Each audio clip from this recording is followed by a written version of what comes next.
Estava próxima a Páscoa dos judeus e Jesus subiu a Jerusalém. No templo encontrou os vendedores de bois, ovelhas e pombas, e os cambistas que estavam aí sentados. Fez então um chicote de cordas e expulsou todos do templo, junto com as ovelhas e os bois, e espalhou as moedas e derrubou as mesas dos cambistas, e disse aos que vendiam pombas: tirai isto daqui, não façais da casa de meu pai uma casa de comércio. Tirai isto daqui, não façais da casa de meu pai uma casa de comércio. Seus discípulos lembraram-se mais tarde o que a Escritura diz: o zelo por tua casa me consumirá, o zelo por tua casa me consumirá.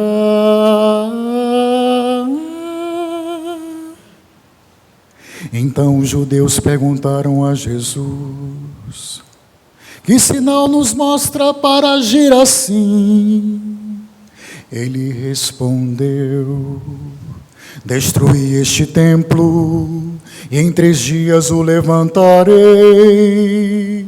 Destruí este templo, e em 3 dias o levantarei. Os judeus disseram: 46 anos foram precisos para a construção deste santuário, e tu levantarás em 3 dias, e tu levantarás em 3 dias. Mas Jesus estava falando do templo do seu corpo. Quando Jesus ressuscitou, os discípulos lembraram do que ele tinha dito e acreditaram na Escritura e na palavra dele. E acreditaram na Escritura e na palavra dele. Jesus estava em Jerusalém durante a festa da Páscoa, vendo os sinais que realizava. Muitos creram no seu nome. Jesus estava em Jerusalém durante a festa da Páscoa, vendo os sinais que realizava. Muitos creram no seu nome, mas Jesus não lhes dava crédito, pois conhecia a todos,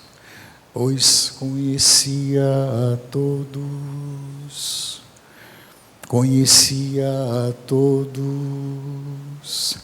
e não precisava do testemunho de ninguém acerca do seu ser, porque ele conhecia o homem por dentro, e não precisava do testemunho de ninguém acerca do ser humano, porque ele conhecia o homem por dentro, porque ele conhecia o homem por dentro, conhecia o homem por dentro.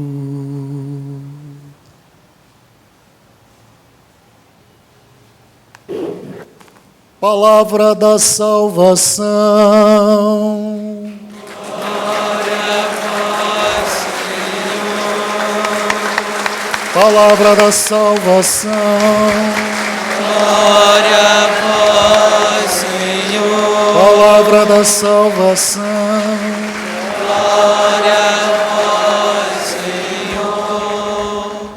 Meu caro Frei de Merval, caros padres, diáconos, religiosos e religiosas, irmãos e irmãs no mesmo batismo. Há muitas maneiras de apresentar aqui quais as obrigações do pároco. E apresentando as obrigações do pároco, muitos poderiam pensar, bom, mas isto então é problema dele. Mas na verdade, o pároco é alguém que está no centro da comunidade e que também sozinho nada consegue. E quando então um sacerdote assume uma responsabilidade perante uma paróquia, ele precisa do envolvimento de todos, da participação de todos. Lembrar, pois, as suas responsabilidades é lembrar a responsabilidade que cada um tem pelo seu batismo, segundo a graça e o carisma que Deus lhe concedeu. Eu escolho o caminho dessa palavra de Deus que acabou de ser proclamada. Começamos ouvindo uma passagem do livro do Êxodo. Deus tirou o seu povo do Egito, prisioneiro, está levando para a terra prometida.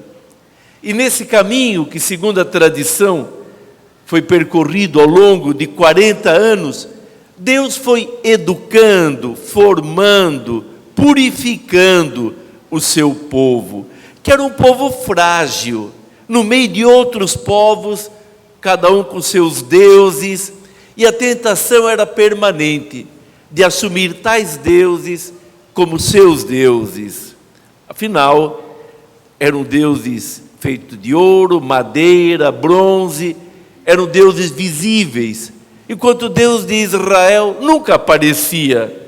Lá aparecia Moisés, mas o povo não tinha experiência viva, direta dele. E entre os ensinamentos educativos do Senhor, temos aquilo que nós chamamos, identificamos como 10 mandamentos. Valores e proibições que o Senhor nos ensina. À primeira vista, sempre que se fala em lei, nós nos lembramos de peso, perda de liberdade, obrigações a fazer, proibições daquilo que não podemos fazer, embora talvez até gostaríamos de fazer. Mas, na verdade, temos que nos lembrar que a lei do Senhor nasceu do seu coração de Pai. Ele quer o melhor para nós, Ele nos criou para Ele. Ele sabe o que é bom para nós, o que é conveniente, o que nos realiza. Melhor do que ninguém, Ele sabe que o pecado não nos dá a paz, a alegria, a felicidade que buscamos. Promete a felicidade, mas é que nem uma bolha de sabão colorida, que quando nós queremos pegá-la, ela desaparece em nossas mãos. A lei do Senhor é a lei que depois vai ser aperfeiçoada por Cristo. Mas os mandamentos são o mínimo de que alguém deve fazer para dizer, estou caminhando nos caminhos de Deus. Por exemplo, aqui não fala em amar o inimigo, que depois Jesus vai insistir muito. E claro, nem poderia falar que o nosso modelo de amor é Jesus, e que nós devemos amar o próximo como Ele nos amou. Amai-vos como eu vos amei. Então Jesus não vai ignorar e nem vai ser contra essa lei, vai aperfeiçoá-la. Mas esta ideia é necessário que penetre em nós. A lei do Senhor é uma expressão do seu carinho, do seu amor. Então cabe a alguém que assume uma paróquia ajudar as pessoas a entender isto, entender a lei do amor. Deus me ama, se manifesta a mim, e pelo cumprimento da lei, eu lhe respondo, eu lhe demonstro o meu amor, a aceitação que eu tenho dele, que eu o aceito como mestre, como guia da minha vida. Depois, uma função essencial do pároco é lembrar o lugar central de Jesus Cristo, fundamental. Na carta que Paulo escreveu aos Coríntios, ele lembra que os judeus se decepcionaram com Jesus, porque o Messias que eles esperavam não era aquele Messias ali, pobre, sofredor. Não, esperavam o Messias glorioso, libertador, que os libertasse do pesado jugo dos romanos. E vem alguém que fala bonito, faz milagres, mas não está dentro daquela concepção que eles esperavam. Os outros, os pagãos, se for falar de Deus, esperavam um Deus da sabedoria, ainda mais que a cultura que dominava na época era a cultura romana e mais ainda grega, do filósofo, do pensador. E Jesus ensinava coisas tão simples. Mas Paulo diz: é este Jesus que eu prego, crucificado. Escândalo, então, para judeus, para pagãos. E quando Paulo fala de Jesus crucificado, ele não queria, assim, deixar uma ideia negativa que parece que nós somos a religião só de uma cruz de morte e de sofrimento. Não, Paulo vê na cruz a expressão mais forte, mais bela, mais profunda do amor de Deus por nós. Tanto Deus amou o seu Filho, que nos deu o seu Filho único. E esse seu Filho único nos mostrou o quanto nos ama lá, dando a vida. Ele que disse: ninguém tem maior amor do que aquele que dá a vida pelos seus amigos. Ele deu, ele mostrou até onde foi o seu amor. Então, falar em Cristo crucificado é falar de um Deus que se doa, que nos ama tanto, que dá para mim o que Ele tem de mais precioso e dá para você a vida. Vejam que já a primeira leitura nos mandamentos, Deus não está falando de uma forma geral. Não, Ele diz assim: tu farás isto, tu observarás isto, tu não farás aquilo. É um Deus que se dirige a pessoas. E Jesus, então, deixa isso muito claro. Cada um pode dizer: foi por mim que Ele deu a vida. Então, a função do pároco é essa: apresentar um Jesus que se doa. Porque na medida que esta ideia, Ele me amou, à medida que entrar em mim, entrar no coração das pessoas, a conversão não só é imediata, mas é irreversível, porque a pessoa sente: eu não posso ofender quem me ama tanto.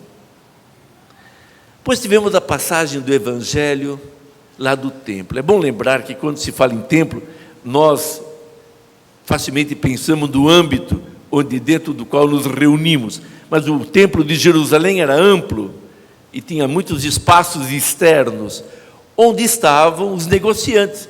Porque na época da Páscoa, a cidade de Jerusalém se transbordava de gente. Normalmente, naquela época, tinha 50 mil habitantes. Na festa da Páscoa tinha quase 4 vezes essa população, cerca de 180 mil pessoas. Pessoas que iam lá, acima de tudo, por motivos religiosos. Um queria oferecer um animal para ser queimado e a fumaça subir numa homenagem a Deus, outro pombinhos, outro oferecer dinheiro. Então precisava ter vendedores desses animais. E como no templo só era aceita a oferta da moeda judaica, não a do romano, porque a romana era considerada uma moeda do povo dominador, então havia os cambistas para trocar a moeda que circulava mais com aquela moeda que era aceita no templo. E Jesus se rebela, porque houve ali então uma confusão entre o sagrado e o profano. As pessoas, especialmente os negociantes, haviam se esquecido que aquilo ali era um templo, era uma casa, era uma igreja de Deus, e não o local unicamente de comércio. Jesus tem uma atitude até surpreendente, mas ficou tão marcada esta cena, que é uma das poucas cenas da vida de Jesus, fora a paixão também, onde todos falam, que os 4 evangelistas apresentam aquele acontecimento. Qual é a função do pároco? Lembrar-nos que a casa é casa de Deus. Deus não precisa de construção de mãos humanas, de tijolos. Mas os seus filhos precisam. Por isso ele mesmo valorizava tanto o templo de Jerusalém, por isso valorizava nossas igrejas, ainda mais quando consagradas como esta é, e as cruzes o indicam. É o lugar onde a comunidade se reúne para ouvir a palavra de Deus, para se oferecer no altar com Jesus e para receber em comunhão o Senhor. Então a função do parque vai ser esta: lembrar, olha, vocês são uma comunidade que deve se reunir para o culto a Deus, para então daqui sair para a prática da caridade, da fraternidade, do amor. Então a missão do parque é esta: lembrar justamente que o templo é importante, mas que mais importante ainda do que esse templo são os templos vivos, porque cada pessoa é chamada a levar no seu corpo o Senhor. Paulo vai dizer: vocês não sabem que são templos do Espírito Santo? O Espírito Santo habita em vós, mas ele habita em mim, mas habita também nos irmãos mais frágeis que eu encontro. Então, ir ao encontro dele, ajudá-los, assumir atividades sociais, apoiá-las, significa respeitar aquele templo que Deus quer ver respeitado e que muitas vezes é profundamente profanado, ou pela pessoa, muitas vezes, ou mais ainda vezes, por outros. Participante da glória eterna, por isso tem que ser respeitado. E cabe então ao pároco fazer isto. Mas repito, pobre dele se tivesse que fazer tudo isso sozinho. Mas eu tenho certeza que ele vai poder contar com a colaboração de cada um de vocês para exercer bem o seu papel. Colaboração direta e mais ainda, com a oração. Porque já que o Espírito Santo é aquele que nos guia, fortalece, ilumina, ele, melhor do que ninguém, vai precisar do Espírito Santo para bem conduzir o povo que nesta noite eu lhe confio. Assim seja.